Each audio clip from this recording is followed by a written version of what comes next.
யாழ் சமையல் அன்பு உள்ளங்களுக்கு இனிய இந்நேர வணக்கம். இன்றைக்கு நாங்கள் பல அன்பு நாங்கள் கேட்டதில்லை.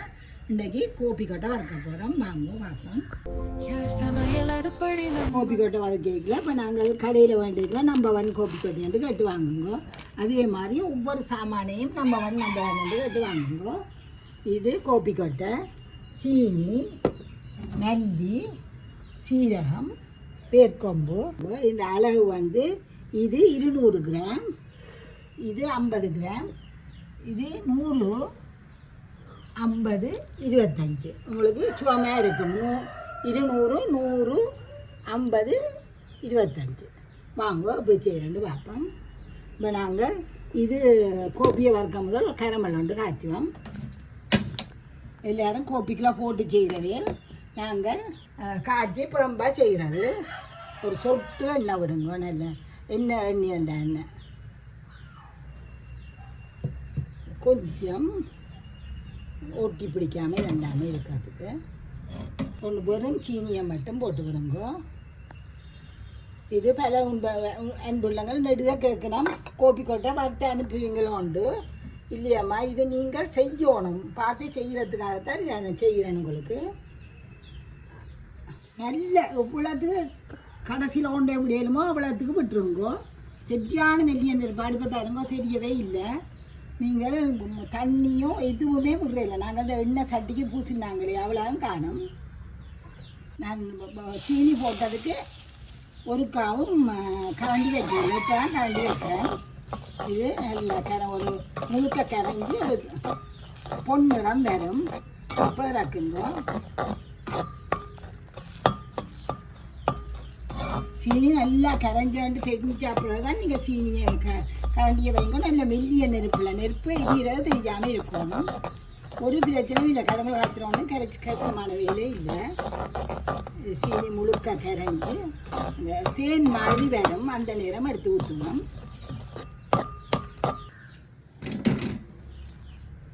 வாங்க இதை எடுப்போம்.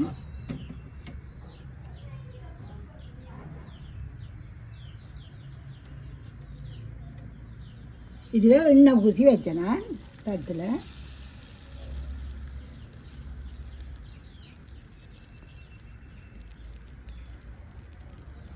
ஒரு பக்கம் வைப்போம். வச்சுட்டு நாங்கள் காய்ச்சியில் வைப்போம். 2 அடுப்பையும் மூட்ட போகிறேன். இதுக்குள்ளே கோப்பியை போடுவோம். இது நல்ல மெல்லிய நெருப்பு. செட்டியான பொருளும் வேணும். கோப்பி வளர்க்காண்டா நல்ல மெல்லிய நெருப்பில் வெட்டி வளர்க்கணும். அது வறுத்து கொண்டு இருக்கீங்களா அங்கே மெல்லிய போடப்போகிறேன்.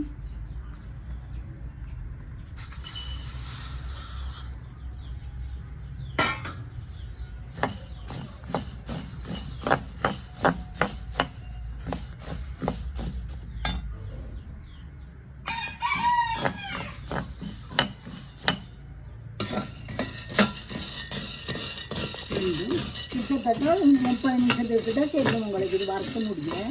மெல்லிய நெருப்பில் நல்ல கருப்பு கிட்டத்தட்ட கோப்பி கலர் நிறத்துக்கே வரும். இங்கால மெல்லிய வறுத்து கொண்டிருக்கல இந்த வேர்க்கொம்புல தோல் சீவணும். கட்டாயம் நீங்கள் தோல் சீவணும். நல்ல வடிவாக சீவி எடுத்துட்டு நல்லா உரஞ்சிருக்கா குத்தி போட்டு தான் வறுக்கணும். என்ற அரைபடாது. மிஷின் இருந்தால் பரவாயில்லை. இது நாங்கள் கொஞ்சம் மண்டபடியாக இந்த மிக்சியில் நிறைக்க போகிறோம். நல்லா ஒருக்கா இடித்து எடுங்கோ. அந்த மிக்சியில் போடையில் சுவமாக இருக்கும் உங்களுக்கு. இல்லாட்டி மிஷின் இருந்தால் தேவையில்லை.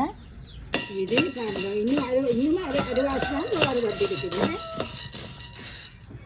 இது கிட்டத்தட்ட 3/4 பதம் வந்துட்டு நாங்கள் இதில் சீரகத்தை போட போகிறேன். சீரகத்தை போடுங்க.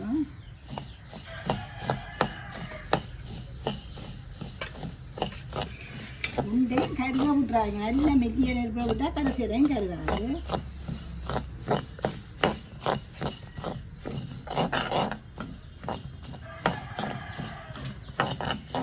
அதுக்கு நல்லா மல்லி வாசம் வந்த அப்புறம் தான் சீரகம் போடுறீங்க. அதுக்கு பிறகு வேர்க்கொம்பை போடுவோம். வேர்க்கொம்பு குத்துறது தானே. அந்த தூள்களை விட்டுட்டு கட்டியெல்லாம் போடுவோம். கடைசியாக தூளை போடுவோம். பிறக்கிறது கொஞ்சம் கிட்டவா தூளை போடுவோம். இப்படி ஒரு 10 நிமிஷம் மெல்லிய நெருப்பில் வறுத்தோம்னா வறுபட்டுக்கும்.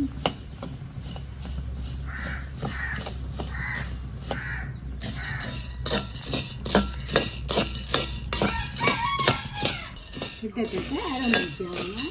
மெல்லிய நெருப்பை விட்டு வறுத்தவங்க இதையும் நிப்பாட்டி இங்கே வேறுங்க. இந்த பெரிய வெயில் இந்த இதில் ஒரு தோல் ஒன்று இருக்குது இந்த கோப்பியில், அந்த தோல் எல்லாம் கலந்து அதுக்கு நான் பிடைக்கலாம் ஒன்று காட்டுவோம். நெல்லி காட்டுவோம். 2 தரம் கிளறி போட்டு இந்த சூட்டையும்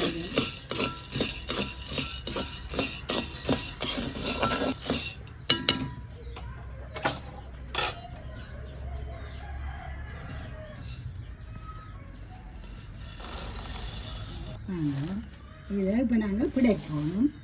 தெரியும் உங்களுக்கு நான் பிடைக்கல காட்டுறேன். வேறுங்கோ இந்த மாதிரி வருது. இதை நாங்கள் கழிக்கணும். இதை கழித்து நல்ல கொட்டையாக எடுப்போம்.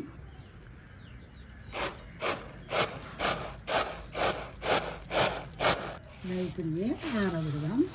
இதுவும் ஆறட்டும். அப்புறம் இதை தனியாக போட்டு அடிக்காதுங்க. கணக்க மெல்லி ஒரு 2 படி கோப்பி அப்படி போட்டு கிரைண்டர் கப்பை பழுதாக்காமல் கொஞ்சம் கொஞ்சமாக போட்டு அடிக்குங்கோ.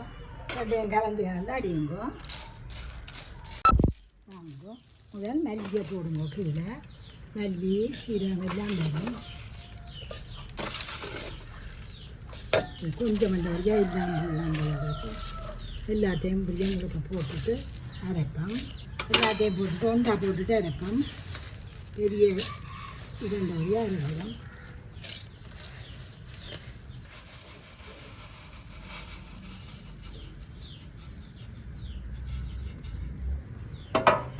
நாங்கள் அரைச்சி கொண்டு அரைப்போம். இதையும் போடுவோம். எல்லாம் ஒன்றா போட்டுட்டு அரைப்போம்.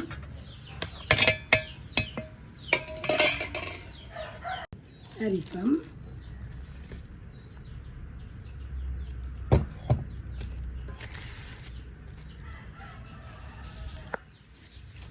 கொஞ்சம் கொஞ்சமாக போட்டு அரியுங்கோ. இதே மாதிரி செய்திங்கன்னா இப்படியே வேணும்.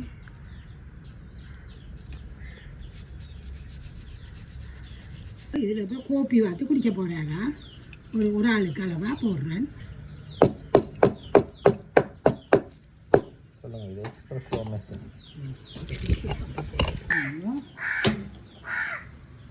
இது கொதிக்கட்டு நான் மிச்சத்தை அரைக்க போகிறேன். கொஞ்சம் கொஞ்சமாக வந்து கொண்டு இருக்குது. இதை நாங்கள் பாடு பண்ணி பாடி போட்டு வைக்க போகிறேன். அவர் தனக்கு பால் சீனி ஒன்றும் வேணாமாம். தனியாக திரட்டாம். கரண்டியை வைக்கிறேன். சூடு கரண்டியில் இதண்டாமல் இதுக்குள்ள பால் சீனி அதில் போட்டு குடிக்கலாம். கேமராக்காரன் தான் இப்படியே பெரும்பாத்தானா குடிக்கிறதாம். குடிக்கட்டும். பெரிய கப்புக்களை விட்டுட்டு இந்த பகுதி பண்ணுறான். இது சின்ன கப்புக்களானா குடிக்கிறதாம். சின்ன கப்புக்களை விடுவோம். சமையல் அடுப்படி நம்ம சுவை மணக்கும் விரல் நுனியில் கலை